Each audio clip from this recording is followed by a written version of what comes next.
ناظرین، انبیاء کرام علیہم السلام کی سرزمین مقدس فلسطین پر سن 1948 میں عالمی استعماری قوتوں امریکہ، برطانیہ اور فرانس سمیت مغربی حکومتوں نے ایک ناجائز ریاست اسرائیل کو قائم کیا۔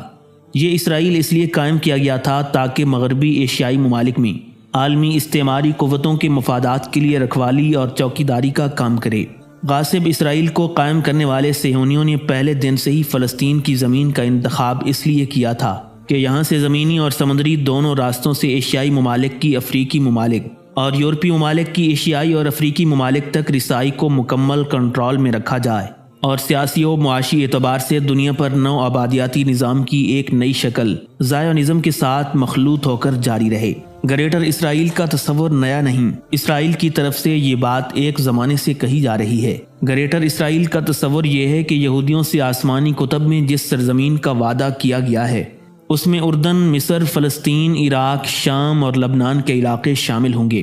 جنوری 2024 میں اسرائیلی مصنف ایوی لپکن کا ایک انٹرویو وائرل ہوا تھا جس میں اس نے دعویٰ کیا تھا کہ ہماری سرحدیں موجودہ سعودی عرب سے نہر فرات یعنی عراق تک پھیلی ہوئی ہوں گی۔ دریدہ دہن اسرائیلی مصنف نے یہ دعویٰ بھی کیا تھا کہ مکہ اور مدینہ بھی ہمارے زیر نگیں ہوں گے۔ صہیونیت کے بانی تھیوڈور ہرزل کے مطابق یہودیوں کی ارض موعود میں لبنان، شام، عراق، سعودی عرب، مصر اور اردن کے علاوہ ایران اور ترکی کے علاقے بھی شامل ہوں گے۔ اقوام متحدہ نے سن 1947 میں فلسطین کو یہودی اور عرب ریاست میں تقسیم کر کے بیت المقدس کو بین الاقوامی شہر قرار دیا تھا، مگر یہودیوں کے نزدیک فلسطین کی یہ تقسیم غیر قانونی ہے۔ ان کے مطابق بیت المقدس یہودیوں کا ہے اور یہودیوں ہی کا رہے گا۔ اسرائیل میں ہر دور میں گریٹر اسرائیل کے تصور کو پروان چڑھایا گیا ہے۔ اسرائیلی یہودیوں کو باور کرایا گیا ہے کہ آسمانی کتب میں جن علاقوں کا ذکر ہے وہ سب کے سب ان کے ہیں اور وہ سب گریٹر اسرائیل میں شامل ہوں گے۔ موجودہ اسرائیل میں گریٹر اسرائیل کا بنیادی تصور یہ ہے کہ اس میں گولان کی پہاڑیاں، اردن کا مغربی علاقہ اور غزہ شامل ہیں۔ ہمسایہ ممالک میں اسرائیلی کارروائیوں میں دن بدن اضافہ ہو رہا ہے۔ گزشتہ چند ماہ کے دوران اسرائیل نے ایران، شام اور لبنان میں ٹارگیٹڈ حملے بھی کیے ہیں اور اقوام متحدہ اور امریکہ سمیت دیگر مغربی ممالک کی جنگ مندی کی کوششوں میں ناکامی کے بعد اسرائیلی کارروائیاں ہر گزرتے دن کے ساتھ بے باک ہوتی جا رہی ہیں۔ اسرائیل میں بہت سے یہودی اس خطے کو لینڈ آف اسرائیل کے نام سے جانتے ہیں اور یہ اسرائیل کی موجودہ سرحدوں سے کہیں بڑا جغرافیائی علاقہ ہے۔ قوم یہود کا دعویٰ ہے کہ ارض فلسطین ہمیشہ سے ان کے لیے ارض موعود رہی ہے۔ حضرت سیدنا داؤد علیہ السلام کے زمانے میں ایک عظیم ریاست تھی جس کا دارالحکومت یروشلم تھا۔ اسرائیلی جھنڈے کو دیکھیں تو ان کے صہیونی ستارے کو دو نیلی پٹیوں نے گھیرا ہوا ہے۔ نقشہ بینی کی زبان میں نیلا رنگ پانی کو بھی ظاہر کرتا ہے۔ صہیونی ستارے کے اوپر نیچے نیلی پٹیوں سے مراد صہیونی ریاست کا علاقہ ہے۔ وہ یہودی ریاست جو دریائے دجلہ سے اور مصر میں دریائے نیل کے درمیان کے علاقوں پر مشتمل ہوگی۔ یہ وہ علاقہ ہے جسے صہیونی اپنا موروثی علاقہ سمجھتے ہیں۔ عظیم تر اسرائیل میں عراق، شام، اردن، لبنان، مصر اور سعودی عرب کے بعض علاقے شامل ہیں۔ یہ تمام علاقے دریائے دجلہ اور دریائے نیل کے وسط میں واقع ہیں۔ یہودیوں کے مطابق یہ وہی طاقتور ریاست ہو سکتی ہے جو مشرق وسطیٰ میں اندرونی اور بیرونی استحکام کی ضمانت دے سکتی ہے اور جس سے یہودیوں کی عالمی حکمرانی کا خواب بھی شرمندہ تعبیر ہوگا۔ غاصب صہیونیوں نے اپنے مذہبی جھوٹے اور من گھڑت عقائد سے اپنے صہیونی آبادکاروں کو اس بات پر قائل کر رکھا ہے کہ یہودی ہی دنیا کی سب سے بہترین قوم ہیں اور وہ اللہ تعالیٰ کی پسندیدہ مخلوق ہیں۔ تاہم باقی مخلوقات کو فلسطین کی زمین پر نہ تو رہنے کا حق ہے اور نہ ہی زندگی کا کوئی حق ہے۔ ان کے نزدیک تمام ہی دیگر اقوام اور مذاہب کے ماننے والوں کو قتل کرنا اور ان کی نسل کشی کرنا جائز تصور کیا جاتا ہے، یہاں تک کہ جو یہودی اصل یہودی مذہب کے پیروکار ہیں ان کو بھی صہیونیوں کے ظلم و ستم کا شکار بنایا جاتا ہے۔ گریٹر اسرائیل کے قیام کے لیے سن 1948 کے بعد سے ہمیشہ صہیونیوں نے کوشش جاری رکھی ہے اور ان کی آخری کوشش داعش تھی جو شام و لبنان اور عراق میں اسلامی مزاحمتی تنظیموں کے مقابلے میں ختم ہو گئی، اور اس طرح ایک مرتبہ پھر صہیونیوں کو گریٹر اسرائیل بنانے میں ناکامی کا سامنا کرنا پڑا۔ فلسطین اور غزہ کو تباہ و برباد کرنے کے بعد اسرائیل کا اگلا ہدف لبنان، شام اور عراق ہیں تاکہ وہ اپنے من گھڑت مذہبی عقیدے کے مطابق گریٹر اسرائیل کی تشکیل کو یقینی بنائیں، اور اس مرتبہ یہودی اپنے اس گریٹر اسرائیل کے قیام کے مقصد میں کامیاب ہوتے بھی نظر آ رہے ہیں۔ گریٹر اسرائیل کی حقیقت صہیونیوں کے نزدیک بہت زیادہ ہے، اسی وجہ سے صہیونی فوجیوں کے لباس پر جو نقشہ موجود ہے وہ گریٹر اسرائیل کا نقشہ ہے۔ یہ نظریہ ہمیشہ سے صہیونیوں کے بانیوں کی طرف سے چلا آ رہا ہے۔ آخر اس گریٹر اسرائیل کی تاریخ کیا ہے اور اس کی سرحدوں کا تعین کس طرح اور کس نے کیا ہے، یہ جاننے کے لیے ہمیں اس خطے کی قدیم تاریخ کو سمجھنا ہوگا۔ ناظرین، حضرت سیدنا داؤد علیہ السلام کے زمانے میں قوم بنی اسرائیل کو بے پناہ فتح حاصل ہوئی۔ اس عرصے میں بنی اسرائیل تمام فلسطین پر قابض ہو گئے۔ حضرت داؤد علیہ السلام نے بنی اسرائیل کو، جو قبائلی عصبیت کا شکار تھے، ایک قوم بنایا اور ایک عظیم الشان سلطنت کی بنیاد رکھی۔ ایلا سے فرات تک کے تمام علاقوں پر سلطنت داؤد کو قائم کیا، جو عراق، شام، اردن اور مصر سے فرات تک پھیلی ہوئی تھی۔ اس سلطنت کا دارالخلافہ یروشلم تھا، جسے شہر داؤد بھی کہا جاتا تھا۔ اس سلطنت کو سلطنت داؤد اور گریٹر اسرائیل کے نام سے موسوم کیا گیا۔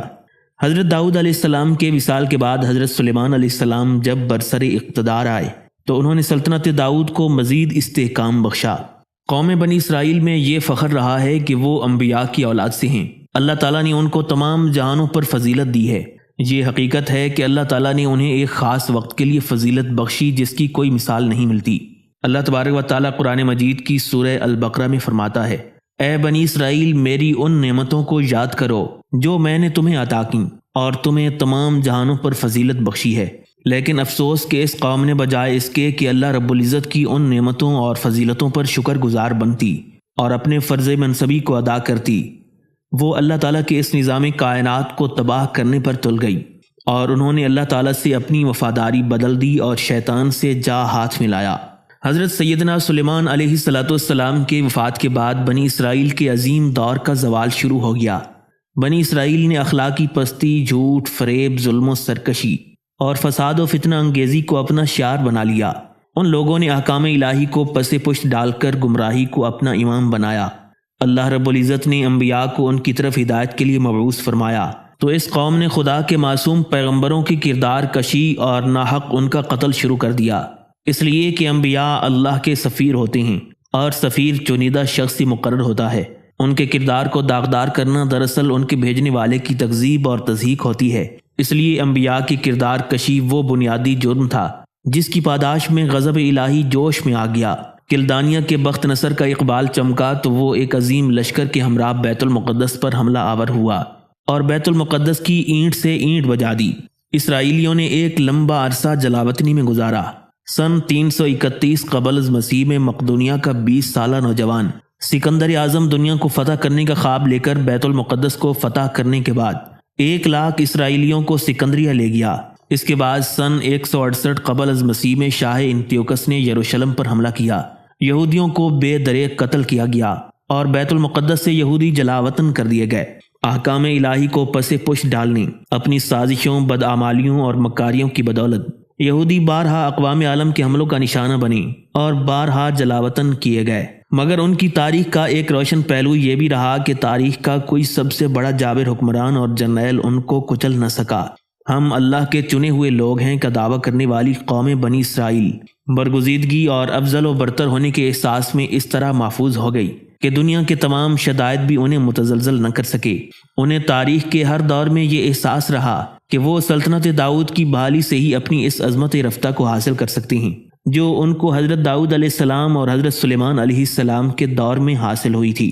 ان کے احساس تفاخر نے انہیں زندہ رکھا کہ وہ اللہ کی محبوب اور پسندیدہ قوم ہے اور دنیا پر حکمرانی کا حق صرف انہی کو حاصل ہے۔ تاریخ نے یہودیوں پر اس بات کو واضح کر دیا تھا کہ وہ دنیا میں کہیں بھی بطور یہودی نہیں رہ سکتے۔ انہیں مختلف تحریکوں اور نظریاتی فلسفوں میں پناہ لینا ہوگی۔ انہیں دنیا کی معیشت کو اپنے ہاتھ میں لے کر معاشی مڈیوں پر اجارہ داری قائم کرنا ہوگی۔ یہودی عالمی حصار بندی کے لیے عالمی سیاست کو مکمل آہنی گرفت میں رکھنا ہوگا۔ وہ ذرائع ابلاغ کو بھی اپنے مفاد کے فروغ کے لیے استعمال کریں گے، معاشرے میں خون ریز فساد اور عالمی جنگیں برپا کریں گے، اور یوں وہ یہودیوں کی ایک عالمی حکومت قائم کر سکیں گے جس کا مرکز یروشلم ہوگا۔ یہ تمام پروگرام قوم یہود کی ایک عظیم سلطنت کو وجود میں لانے کے لیے مددگار ہوں گے۔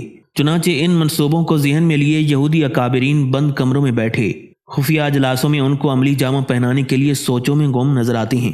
بالآخر یہودی اکابرین نے چند خفیہ دستاویزات کو مرتب کیا کہ جن میں تسخیر کائنات کے یہودی منصوبے درج تھے۔ ان خفیہ دستاویزات کو یہودی پروٹوکولز کا نام دیا گیا۔ عبد الوہاب المسیری اپنی کتاب میں لکھتے ہیں، پروٹوکول کے مندرجات کسی ایک فرد کے دماغی تخیل کا محور ہرگز نہیں، بلکہ یہ غیر جذباتی کام بین الاقوامی یہودیت سے منسلک اعلیٰ درجے کی دانشوروں کا ہے۔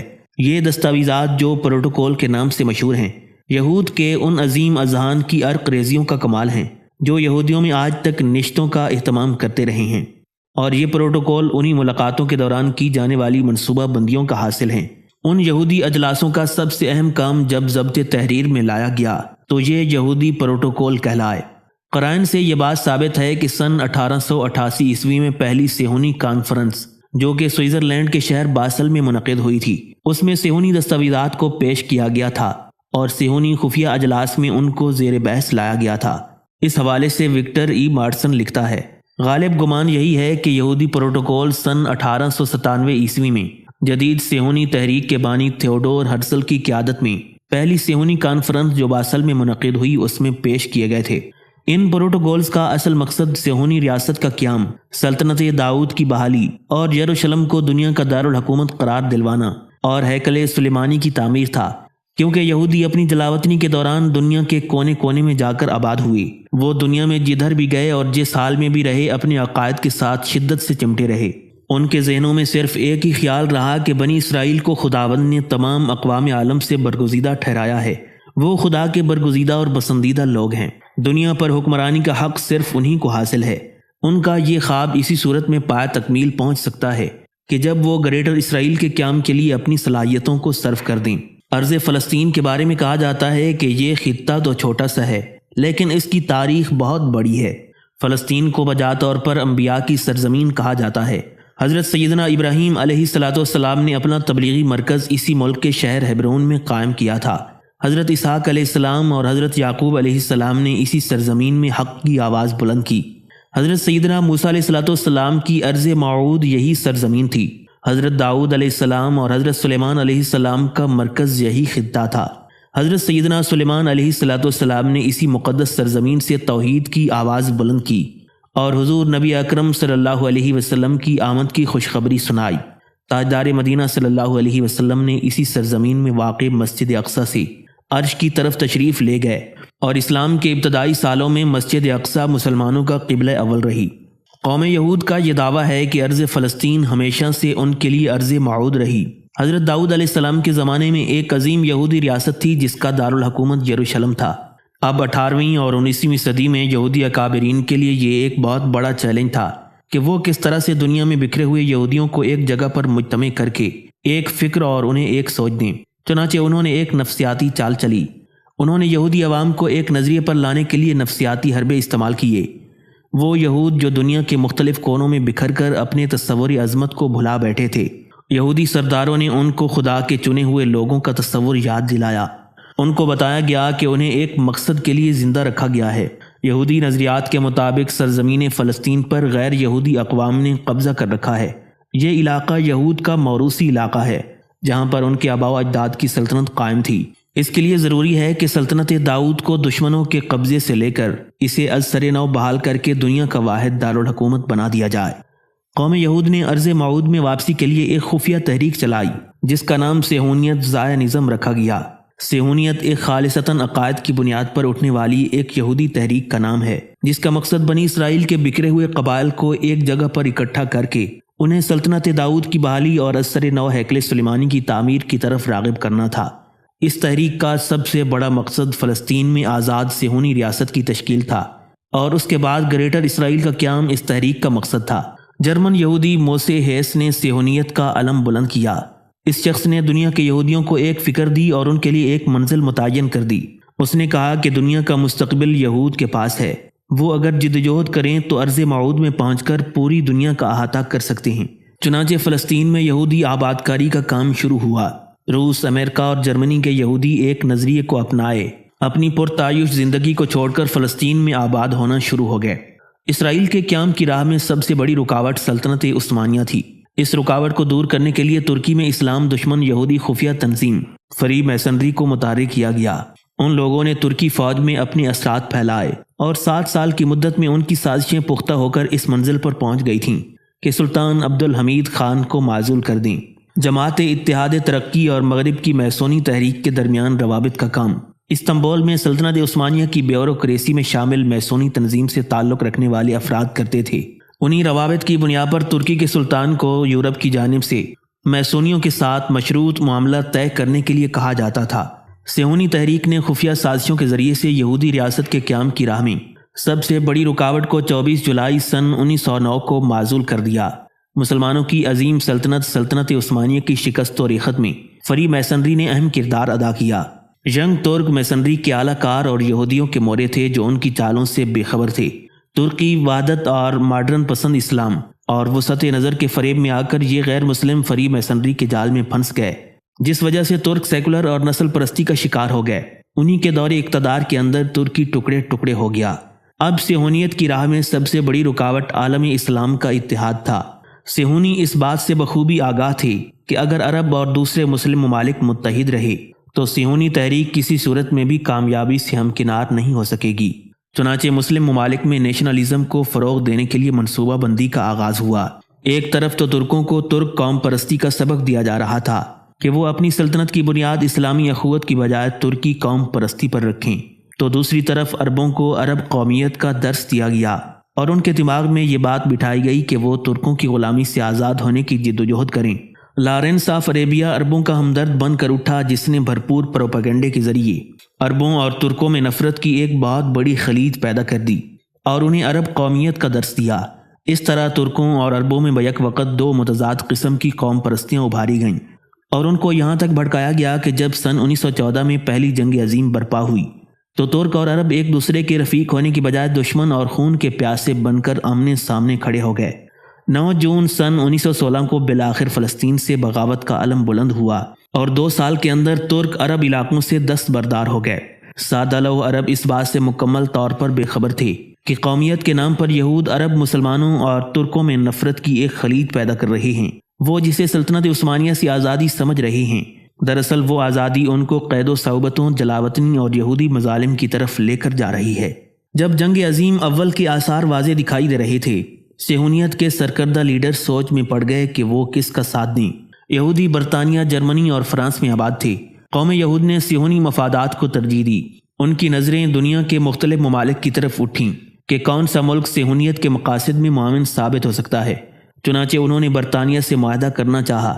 اس موقع پر ڈاکٹر وائزمن آگے نے انگلستان کی حکومت کو یقین دلوایا کہ جنگ میں تمام دنیا کے یہودیوں کا سرمایہ اور تمام دنیا کے یہودیوں کا دماغ انگلستان اور فرانس کے ساتھ آ سکتا ہے اگر آپ یہ یقین دلائیں کہ فتح یاب ہو کر فلسطین کو یہودیوں کا قومی وطن بنا دیں گے۔ اس موقع پر یہودیوں اور برطانوی حکومت کے درمیان معاہدہ ہوا، جسے معاہدہ بالفور کا نام دیا گیا۔ برطانیہ نے اس بات کی ضمانت دی کہ وہ تمام یہودیوں کے لیے ایک سرکاری یہودی ریاست کے قیام میں ہر ممکن مدد فراہم کرے گا۔ برطانیہ جنگ میں عربوں کی حمایت بھی حاصل کرنا چاہتا تھا، چنانچہ برطانیہ نے جنگ عظیم اول میں یقین دلایا کہ جنگ کے بعد عربوں کو خود مختار ریاست بنانے دیا جائے گا۔ اس غرض کے لیے انہوں نے شریف حسین کو تحریری وعدہ بھی دے دیا تھا۔ اسی وعدے کی بنیاد پر عربوں نے ترکوں کے خلاف بغاوت کا علم بلند کر دیا کہ جس کی وجہ سے عراق اور شام پر انگلستان کا قبضہ ہو گیا۔ عربوں کے ساتھ کیے گئے وعدے کی برطانیہ نے قطعاً پاسداری نہیں کی، جس میں عرب اسلامی خلافت کو تسلیم کیا گیا، بلکہ جنگ ختم ہوتے ہی عرب ممالک کو تقسیم کر دیا گیا۔ یہ یہود کی اتنی بڑی بے ایمانی تھی کہ جب تک انگریز قوم اس دنیا میں موجود ہے، وہ اپنی تاریخ پر سے اس کلنک کے ٹیکے کو نہیں مٹا سکے گی۔ پہلی جنگ عظیم کے بعد برطانیہ نے یہودیوں سے کیے گئے وعدے کے مطابق سرزمین فلسطین میں یہودی آباد کاری کا کام شروع کر دیا۔ دنیا کے یہودیوں کو جب برطانیہ کی پشت پناہی حاصل ہوئی تو وہ دھڑا دھڑ فلسطین میں آ کر آباد ہونا شروع ہو گئے۔ اب تحریک صہیونیت کی سرپرستی برطانوی شاہی خاندان کر رہا تھا۔ سن 1922 میں فلسطین میں ان کی تعداد 82,000 تھی، جو سن 1936 میں 4.5 لاکھ ہو گئی۔ پہلی جنگ عظیم سے دوسری جنگ عظیم کے دوران فلسطین میں یہودی آباد کاری زور و شور سے جاری رہی۔ جنگ کے اختتام پر عربوں کی توقعات پر پانی پھر گیا۔ جب دنیا جنگ کی تباہیوں اور ہولناکیوں کا مشاہدہ کر رہی تھی تو دنیا کے یہودی برطانیہ کی سرپرستی میں دھڑا دھڑ فلسطین میں داخل ہو رہے تھے۔ 14 مئی سن 1948 میں عین اسی وقت جب اقوام متحدہ کی جنرل اسمبلی میں مسئلہ فلسطین پر بحث کی جا رہی تھی، یہودی ایجنسی نے رات کو 10 بجے اسرائیلی ریاست کے قیام کا باقاعدہ اعلان کر دیا اور فوراً ہی امریکہ اور روس نے اسے تسلیم کر لیا۔ نوزائیدہ اسرائیلی ریاست کا دفاع مضبوط کرنے میں امریکہ نے اہم کردار ادا کیا اسرائیل کے چھوٹے اسلحے سے لے کر ایٹمی طاقت بننے تک امریکہ نے ہر قسم کی معاونت کی۔ امریکہ نے اسرائیل کی مدد اس لیے بھی کی ہے کہ اسرائیل اس خطے میں امریکہ کے فوجی، اقتصادی اور سیاسی مفادات کا رکھوالا ہے۔ اس لیے مقبوضہ عرب علاقوں پر صہیونی کنٹرول رکھنے کے لیے امریکہ نے کلیدی کردار ادا کیا ہے۔ تحریک صہیونیت کے قیام کا مقصد یہود کے موروثی علاقہ فلسطین میں اسرائیل کا قیام تھا۔ قوم یہود کا جو خواب 14 مئی سن 1948 کو شرمندہ تعبیر ہوا اور ڈیوڈ بن گوریان نے آزاد اسرائیلی ریاست کا اعلان کیا۔ عصر حاضر میں صہیونیت کا سب سے بڑا مقصد زیادہ سے زیادہ ممکن لوگوں کو فلسطین کی طرف بلانا ہے، جبکہ صہیونیت کا ایک اور مقصد یہ ہے کہ وہ ارض فلسطین میں مسجد اقصی کو شہید کر کے اس کی جگہ ہیکل سلیمانی کو تعمیر کر سکیں۔ حضرت سیدنا داؤد علیہ السلام نے ایک عظیم الشان ریاست قائم کی جس کا دارالخلافہ شہر یروشلم تھا، جسے شہر داؤد بھی کہا جاتا تھا۔ اس سلطنت کو سلطنت داؤد یعنی گریٹر اسرائیل کے نام سے موسوم کیا گیا۔ عظیم تر اسرائیل میں عراق، شام، اردن، لبنان، مصر اور سعودی عرب کے بعض علاقے شامل ہیں۔ یہ تمام علاقے دریائے دجلہ اور دریائے نیل کے وسط میں واقع ہیں۔ یہودیوں کے مطابق یہ علاقہ ان کا موروثی علاقہ ہے، اس علاقے پر ان کا حق ہے۔ غیر یہود اقوام سے ان علاقوں کو چھین کر اس پر سلطنت داؤد کی بنیاد رکھی جائے گی۔ صہیونی پروٹوکولز میں صہیونی سامپ کا تذکرہ ملتا ہے، جو گریٹر اسرائیل کے علاقوں کو اپنی لپیٹ میں لیے ہوئے ہے، جو آہستہ آہستہ اور عرب کے ان علاقوں کو ہڑپ کرتا جا رہا ہے جس پر یہود کا موروثی دعویٰ ہے۔ صہیونی اکابرین نے صہیونی پروٹوکولز کو مرتب کرتے وقت واضح انداز میں یہ موقف اپنایا تھا کہ ان کے موروثی علاقے پر ان کا ہی حق ہے۔ تاریخ اس بات پر شاہد ہے کہ قوم یہود سے اپنی بقا کو اس لیے محفوظ رکھا کہ وہ اپنے آبائی وطن میں جا کر سلطنت داؤد کو بحال کریں۔ بانی صہیونیت تھیوڈور ہرزل نے بھی ارض فلسطین کو یہود کا قومی حق قرار دیا، جس کا حصول صرف اور صرف سیاسی انداز سے ممکن تھا۔ ہرزل ایک صحافی تھا جس نے یہود کے مسائل کو خوب پرکھا اور بالآخر علم صہیونیت تھام کر دنیا کے کونے کونے میں یہود کو مدعو کیا کہ اپنی آبائی سرزمین کو حاصل کریں۔ صہیونی کانفرنس سے اظہار خیال کرتے ہوئے اس نے کہا تھا، فلسطین ہماری تاریخی ناقابل فراموش ریاست ہے، آخر کار ہم اس سرزمین پر جا کر آباد ہوں۔ یہ صہیونی تحریک کے بانی کا ایک دعویٰ تھا۔ چنانچہ یہودی ملک بدری کے دوران جہاں بھی رہے اس سرزمین سے وفادار رہے اور لوٹنے کی دعا کرتے رہے۔ مشرق وسطی کے بدلتے ہوئے سیاسی حالات کا بغور مطالعہ کریں تو یہ بات واضح نظر آتی ہے۔ اردن مکمل طور پر سیاسی لحاظ سے اسرائیل کے بہت قریب جا چکا ہے اور اس کی ایک کالونی کا منظر پیش کر رہا ہے۔ مشرق وسطی میں بے چینی کی کیفیت اور پرخطر حالات پیدا کرنے کی امریکی صہیونی چال وہی ہے جس طرح سے خلیج کی جنگ میں عراق سے کویت پر حملہ کروا کر سعودی عرب کو عراقی جارحیت سے ڈرا کر سعودی عرب میں فوجی اڈے قائم کیے گئے۔ عراق جو گریٹر اسرائیل کی راہ میں ایک بہت بڑی رکاوٹ تھی، تمام عربوں سے جو معاشی اور دفاعی لحاظ سے بہتر تھا۔ صہیونی اس علاقے کو بھی اپنا موروثی علاقہ سمجھتے ہیں۔ دہشت گردی کے خلاف جنگ کی آڑ میں عراق کو امریکی جارحیت کا نشانہ بنایا گیا اور پھر وہاں پر اب اسرائیلی باشندوں کو بسایا جا رہا ہے۔ سن 1948 میں جب یہودی عراق کو چھوڑ کر فلسطین کی طرف جا رہے تھے تو اعلانیہ کہہ رہے تھے کہ وہ دن دور نہیں جب وہ عراق واپس آئیں گے اور اپنی جائیدادیں واپس لیں گے۔ صہیونیوں کی نظریں پورے عراق پر ہیں، گویا وہ اپنی حدود کو شمال اور مشرق میں عراقی، ترکی اور ایرانی سرحدوں کی طرف وسیع کرنا چاہتے ہیں۔ اسرائیل کا اصل مقصد عراق کی سرزمین پر قبضہ کرنا ہے۔ عراق پر امریکہ کی جارحیت محض ایک ڈرامے کے تحت کرائی گئی، جس کے بعد اب عراق میں بھی اسرائیلی آبادکاری کا کام شروع ہو چکا ہے۔ عصر حاضر میں شام کی داخلی صورتحال پوری امت کے لیے ایک اندوہناک صورتحال ہے۔ لاکھوں مسلمان لقمہ اجل بن چکے ہیں، روشنیوں کے شہر کھنڈرات میں تبدیل ہو چکے ہیں۔ شام کی اس صورتحال کے اثرات پوری امت مسلمہ پر پڑ رہے ہیں۔ امت مزید سیاسی عدم استحکام کا شکار ہو سکتی ہے۔ شام کی یہ صورتحال محض اتفاقی نہیں بلکہ قوم یہود کی ایک باقاعدہ پلاننگ کی ایک کڑی ہے۔ اسرائیل شام سے 2 مرتبہ الجھ چکا ہے۔ 1967 کی جنگ میں اسرائیل نے شام کی گولان کی پہاڑیوں پر قبضہ کر کے اپنی دفاعی صورتحال کو بہتر کر لیا تھا، اور صہیونی تحریک فلسطین سے باہر موران کے میدانی علاقے، جبل الشیخ اور دمشق کے علاقے پر نظریں لگائے ہوئے ہے، بلکہ بعض صہیونی رہنماؤں نے خود دمشق اور دمشق سے شام و لبنان کی موجودہ سرحد تک سارے علاقے کا مطالبہ بھی کر دیا ہے۔ سعودی عرب کے جس میں حرمین شریفین کے بابرکت شہر ہیں، تمام عالم اسلام ان کے ساتھ والہانہ عقیدت و محبت رکھتا ہے۔ یہ وہ سرزمین ہے جس میں یہودیوں نے حضور نبی اکرم صلی اللہ علیہ وسلم کے خلاف سازشوں کے جال بنے، اور حضور نبی علیہ الصلوۃ والسلام نے ان کو اسلام اور اسلامی ریاست کی بقا کے لیے باہر نکال دیا تھا۔ صہیونی آج اس ارض مقدس پر نظریں جمائے بیٹھے ہیں۔ سن 1968 میں مسجد اقصی کے اوپر قبضے کے بعد اسرائیل کے چیف ربی نے کہا تھا، مسجد اقصی پر قبضہ نہایت خوش آئین ہے، لیکن اصل خوشی اس وقت حاصل ہوگی جب ہم مدینہ منورہ میں اپنے پرانے مکانوں اور علاقوں کو حاصل کر لیں گے اور مدینہ منورہ کے ایک ایک باشندے کے ساتھ وہی معاملہ طے کریں گے جو مسلمانوں نے ہمارے بڑوں یعنی بنو قریظہ، بنو قینقاع، بنو نذیر اور اہل خیبر سے کیا تھا۔ خلیج عقبہ کے ساتھ ساتھ جس کی لمبائی 95 میل ہے، جس سے خلیج عقبہ کی مشرقی سرحد متعین ہوتی ہے، اس پر صہیونیوں نے مکمل نظر رکھی ہوئی ہے۔ اسرائیل کا اصل مقصد خلیج عقبہ کو خالص اسرائیلی بحیرہ بنانا ہے، جس کے ذریعے وہ بحر احمر اور مشرقی افریقہ و ایشیا تک پہنچ سکتے ہیں۔ یہودی جنوب میں اپنا اقتدار اتنا بڑھانا چاہتے ہیں کہ اس میں تبوک بھی آ جائے اور مدینہ منورہ بھی، کیونکہ ان کا دعویٰ ہے کہ یہ سارا علاقہ یہودیوں کی ملکیت تھا جس سے مسلمانوں کے نبی نے ہمیں نکال دیا تھا۔ صہیونیت نے اپنے عظیم تر اسرائیل کے خواب کی شرمندہ تعبیر کرنے کے لیے اپنی مذموم سرگرمیوں کو جاری رکھا ہوا ہے۔ مصر اور شام کو چھوٹے چھوٹے حصوں میں توڑنا اسرائیل کے اولین مقاصد میں سے ہے، اور اسرائیل ان مقاصد میں کافی حد تک کامیاب بھی ہو چکا ہے۔ مصر اپنے اندرونی حالات خصوصاً مسلم مسیحی تنازع کے آئینے میں مردے کی مانند نظر آتا ہے۔ جب مصر ٹوٹے گا تو لیبیا، سوڈان اور دور تک کی مسلم ریاستیں مصر کی طرح منہدم ہو کر پارا پارا ہو جائیں گی۔ اردن کو تہس نہس کرنا اور کمزور فلسطینی ریاست بنانا بھی اسرائیلی پالیسی میں شامل ہے۔ 1967 کی جنگ کے بعد اسرائیل نے اپنی تمام تر توانائیاں دفاع کے اوپر خرچ کر دی تھیں۔ عربوں کے ساتھ کشمکش کی وجہ سے اسرائیل کے لیے مضبوط دفاع ایک ناگزیر ضرورت بن چکی ہے، چنانچہ جدید اسلحہ کی خریداری ان کا پہلا ہدف قرار پایا، اور اس کے لیے انہوں نے اپنی قومی آمدنی کا ایک بہت بڑا حصہ اس پر صرف کر دیا۔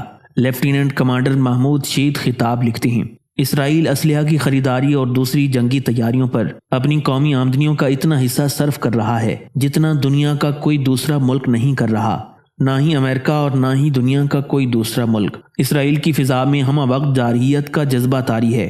آج کل اسرائیل ایک فوجی چھاونی کی حیثیت رکھتا ہے جو اپنے اندر تمام مانوی اور مادی ہتھیار لیے ہوئے ہے۔ جو ہی کسی اسرائیلی کی عمر 12 سال کی ہوتی ہے تو اس کی باقاعدہ ملٹری ٹریننگ شروع ہو جاتی ہے، جو کہ 18 سال کی عمر تک ملتی رہتی ہے۔ اس کے بعد اسے لازماً فوجی سروس کی ادائیگی کے لیے فوج میں شامل کیا جاتا ہے۔ جب وہ فوجی سروس کی مدت پوری کر لیتا ہے تو اسے چھٹی دے دی جاتی ہے، لیکن وہ اپنی زندگی کا ہر ایک لمحہ فوج کا فرد شمار ہوتا ہے، جس کو کسی بھی عام یا خاص موقع پر بلایا جا سکتا ہے، یہاں تک کہ اس کی عمر 39 سال ہو جائے۔ اس وقت اس کا شمار ایسے افراد میں ہوتا ہے جو مقامی آبادی میں سروس کے لیے ریزرو ہوتے ہیں، یہاں تک کہ موت تک اس کی زندگی کا خاتمہ کر دے۔ گویا اسرائیل میں ایک شہری ہوش سنبھالنے سے لے کر موت تک اسرائیل کے تحفظ کے لیے کوشاں رہتا ہے۔ ہر اسرائیلی مرد اور عورت کو فوج میں جبری طور پر بھرتی کیا جاتا ہے، سوائے ان لوگوں کے جو مذہبی فرائض سر انجام دے رہے ہوں۔ اسرائیلی فورسز کا شمار جدید ترین فورسز میں ہوتا ہے۔ عرب اور اسرائیل کے درمیان جتنی بھی جنگیں ہوئی ہیں، ہر جنگ میں فلسطینیوں کا ایک بہت بڑا علاقہ اسرائیل کے قبضے چلا جاتا۔ اس کی سب سے بڑی وجہ یہودیوں کی سائنس، ٹیکنالوجی اور دفاع کے شعبے میں عمدہ مہارت تھی۔ سائنس اور ٹیکنالوجی کا یہ فرق آج بھی عرب ممالک اور اسرائیل کے درمیان موجود ہے۔ قرآن مجید فرقان حمید قوم یہود کو ظالم و سنگ دل قوم کے نام سے پکارتا ہے۔ تاریخ اس بات پر شاہد ہے کہ انہوں نے اپنے ناجائز مقاصد کی تکمیل میں وہ گھنونے کھیل کھیلے کہ ہر ذی شعور جو دل رکھتا ہے وہ انگشتے بدنداں ہے۔ جنگوں کے ظالمانہ احکامات انہوں نے اپنی تحریف کردہ تورات سے اخذ کیے ہیں۔ سلطنت داؤد کی بحالی یہودی پروٹوکولز کے منصوبوں کی ایک کڑی ہے۔ گریٹر اسرائیل کے عملی قیام کے لیے مشرق وسطیٰ میں خون کی ہولی کھیلی جا رہی ہے۔ عصر حاضر میں عراق، شام، مصر، لبنان، یمن اور ایران سعودی تعلقات کی صورتحال دراصل گریٹر اسرائیل کے منصوبے کی ایک کڑی ہیں۔ اسرائیل کی جانب سے دنیا بھر کا امن تباہ کرنے کی کارروائیاں ڈھکی چھپی نہیں، وہ آئے روز فلسطین کی سرحدوں کو پامال کر رہا ہے اور لاکھوں مسلمانوں کا قتل عام کر چکا ہے، اور علی اعلان اس بات کا دعویٰ کرتا ہے کہ صہیونی ریاست کے مفادات کے تحفظ کے لیے وہ اپنے راہ میں آنے والی ہر رکاوٹ کو کسی بھی طریقے سے دور کر سکتا ہے، چاہے بنی نوع انسان کو اس کی کوئی قیمت ہی کیوں نہ ادا کرنا پڑے۔